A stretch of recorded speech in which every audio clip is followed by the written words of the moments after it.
Eye-opener. Who do they represent? A few years back, Princeton came out with a report showing that most laws in America only benefit the wealthy. In conclusion, the report stated that America was no longer a democracy, but was instead an oligarchy. It concluded this by looking at policies and laws in the U.S. and determining who benefited most from them. With that in mind, I decided to do a search to see what laws help the rich and simultaneously harm the rest of us. Following is the list that I came up with. For context, this may not be a complete list because the search was conducted with Google, a corporation known to provide biased search engine results that align with the establishment narrative. Whether this is a comprehensive list or not is less relevant than the extent to which these laws impacted the nation and its citizens. One last thing to note is that resources for this list, as well as links to articles or interviews with experts in the respective and relevant fields, will be provided, but may not be available at later dates. There could be an innocent reason behind any of the link provided going dead, or it could be the result of some nefarious scrubbing of the internet, a la Orwell's book, 1984. In my experience, those stories, articles, or interviews that put the establishment in a bad light oftentimes disappear. So much so that I have found it necessary to download these sources of proof and store them offline when possible. Thank God for the Wayback Machine for preserving the truth. Link 15 below. Here I present a list of key U.S. laws since 1995 that have benefited the wealthy while harming the majority of Americans. Number 1, Taxpayer Relief Act of 1997. Overview. This law reduced capital gains taxes, which disproportionately benefited wealthy individuals who earned a significant portion of their income from investments. Middle and lower income Americans, who rely more on wages than capital gains, saw minimal benefit. The impact. Wealthy individuals saw large reductions in their tax liabilities on capital income, further contributing to wealth inequality. Source. Public Integrity Center highlights the broader trend of tax cuts favoring the wealthy. Link 1 provided below.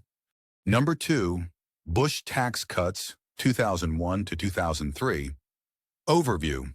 These two laws, known as the Economic Growth and Tax Relief Reconciliation Act, 2001, and the Jobs and Growth Tax Relief Reconciliation Act, 2003, significantly reduced income tax rates, especially for the highest earners. The impact. The top 1% benefited the most, while middle-class tax cuts were temporary and smaller in scale. The cuts contributed to rising deficits, which have been used to justify reductions in public spending, disproportionately harming lower-income Americans. Source. The Center for American Progress notes that these cuts exacerbated existing inequalities. Link 2 provided below. Number 3. Citizens United v. FEC 2010. Overview. The Supreme Court ruling in Citizens United allowed unlimited corporate and individual spending on political campaigns. This has given the wealthy even more influence in politics by enabling massive donations through super PACs and dark money organizations. The impact. The ruling led to a surge in political spending by the wealthy, which has skewed political influence toward policies that benefit them at the expense of the broader public. Source. Brennan Center for Justice discusses how the ruling entrenched the political power of wealthy individuals. Link 3 provided below. Number 4. Tax Cuts and Jobs Act, 2017. Overview. Signed into law by President Trump, this act reduced the corporate tax rate from 35% to 21% and provided tax cuts primarily benefiting the wealthy, including a reduction in the top individual tax rate and a large increase in the estate tax exemption. The impact.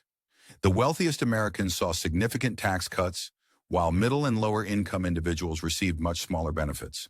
The tax cuts for individuals are set to expire, while corporate cuts are permanent. The law is projected to increase the national debt, which could lead to cuts in social programs that benefit the majority. Source. The Center for American Progress critiques the law for worsening inequality. Link 4 provided below. Number 5 in a repeal of the Glass-Steagall Act, 1999. Overview. The repeal of Glass-Steagall through the Gramm-Leach-Bliley Act removed the separation between commercial and investment banking, enabling banks to engage in risky financial activities. The impact. This deregulation allowed for the financial practices that contributed to the 2008 financial crisis, which harmed millions of Americans through job losses and home foreclosures, while many bankers and wealthy investors were bailed out. Source: Public Integrity Center highlights the deregulation trends that contributed to rising inequality. Link 5 provided below. Number 6. Gramm-Leach-Bliley Act, 1899.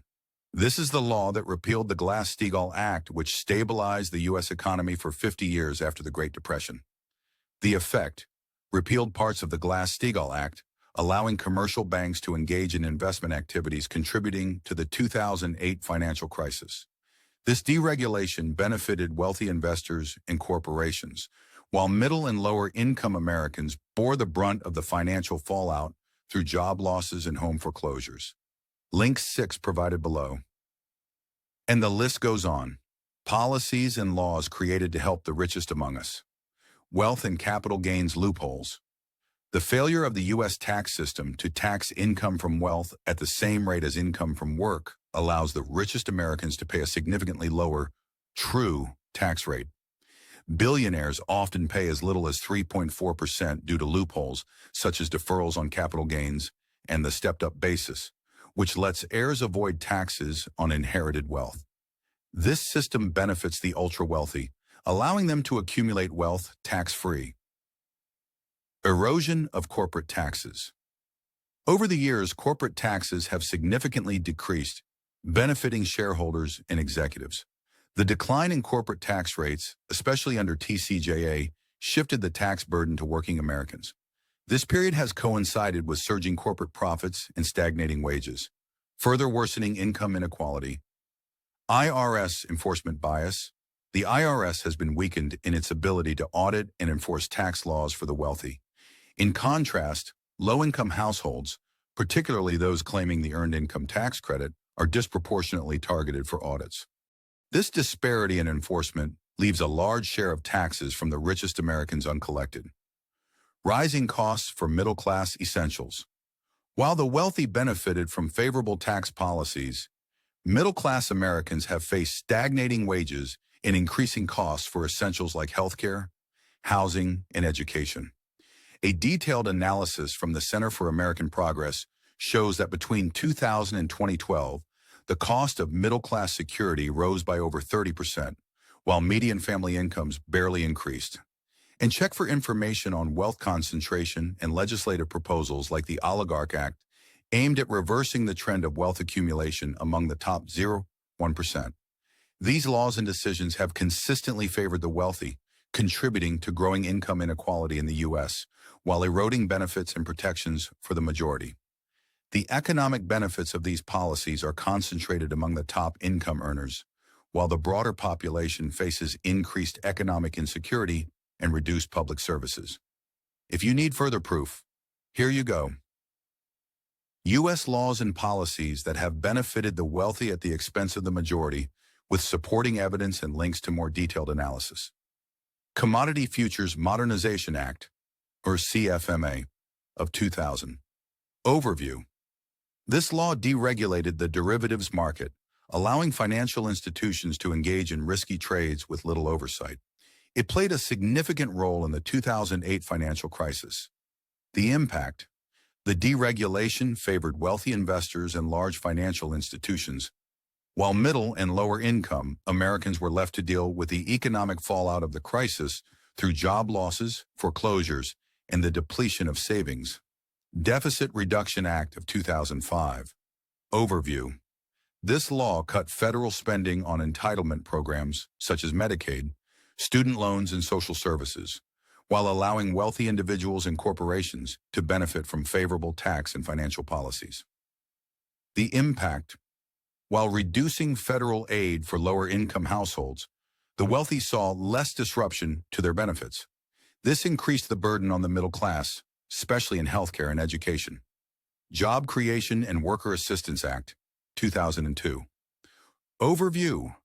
This act provided significant tax incentives for corporations, particularly in the form of bonus depreciation, which allowed businesses to write off the cost of capital investments more rapidly.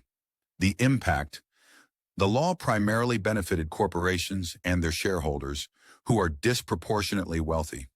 Meanwhile, it did little to support middle-income workers, contributing to stagnating wages and rising inequality. Evidence provided in link 7 below. It is a report about how the benefits in the act mostly flowed to corporate executives and wealthy shareholders, while the wage growth promised by trickle-down policies failed to materialize. Petition to End the Job Creator Lie in link 9 below. Welfare Reform, Personal Responsibility and Work Opportunity Act, 1996. Overview. Signed by President Clinton, this law transformed welfare by imposing work requirements and time limits on benefits, cutting the social safety net for millions of low-income Americans. The impact: while intended to reduce dependence on government assistance, the law has left many struggling families without adequate support, particularly during economic downturns. The wealthy, meanwhile, continued to benefit from tax cuts and deregulation during the same period. Corporate-Friendly Bankruptcy Reform, 2005. Overview. The Bankruptcy Abuse Prevention and Consumer Protection Act made it more difficult for individuals to declare bankruptcy, especially middle-income earners with significant credit card debt, while corporations retained favorable conditions for their bankruptcy processes. The impact: this law protected banks and credit card companies, allowing them to recoup more money from individuals, but hurt middle-class Americans struggling with debt by limiting their ability to start over financially. Evidence provided in link 10 below. Dodd-Frank Wall Street Reform and Consumer Protection Act, 2010. Overview. Although designed to curb the excesses that led to the 2008 financial crisis, subsequent weakening of key provisions has allowed financial institutions to sidestep some of the protections. The impact: the rollbacks of these regulations, such as reduced oversight on mid-sized banks, benefited financial institutions, while middle-class consumers remain vulnerable to financial instability. Evidence provided in link 11 below. These laws highlight a broader trend of legislation that prioritizes the interests of wealthy individuals and corporations, often at the expense of working-class and low-income Americans. As these policies have allowed the rich to accumulate more wealth, income inequality has risen, leaving the majority of Americans struggling with stagnant wages, rising costs of living, and a weakened social safety net. For more detailed analysis on these laws and their impacts, see sources like those provided in links 12, 14 below. To find out other ways you're being screwed by your current leaders, check out the posts on this blog daily. Learn about the biggest and worst issues that America and its people face today. You can also check in to also learn about those issues that America and its people will face in the near and distant future. If, however, you would like to learn about possible solutions to either mitigate the worst impacts of these issues or solutions to avoid them altogether, keep listening.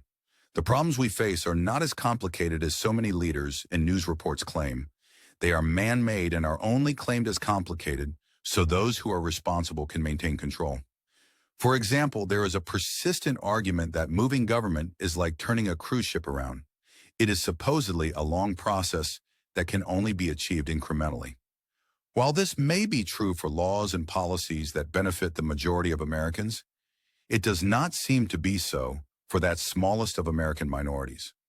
When one examines the policies and laws that benefit that minority, known as the elite or the rich, the speed at which those laws are passed is exponentially faster. While most of us sit on the deck chairs waiting for the Titanic to avoid the myriad of icebergs of which we seem to continually run afoul, the elite ride comfortably in speedboats. If, according to our Constitution, all men are created equal, why do the rich live quite different lives than the rest of us? Where is our speedboat?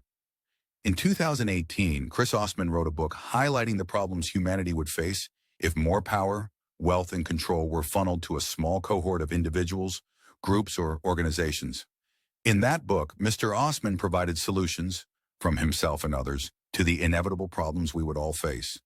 In it, he also provided a means for the public to analyze, compare, and contrast the words and deeds of those we've chosen to follow against our real-world experiences. To this end, Mr. Osman provides the means for readers to disseminate information as provided by their news sources of choice, their elected officials, and any other authority they choose to follow. The book, titled Solutions, Enough Complaining, Let's Fix America, offers a means to hold leaders up to not just a higher standard than is currently accepted, but one that will improve lives. If we should defund anything, it should be the rich. Click the link below and get your copy today.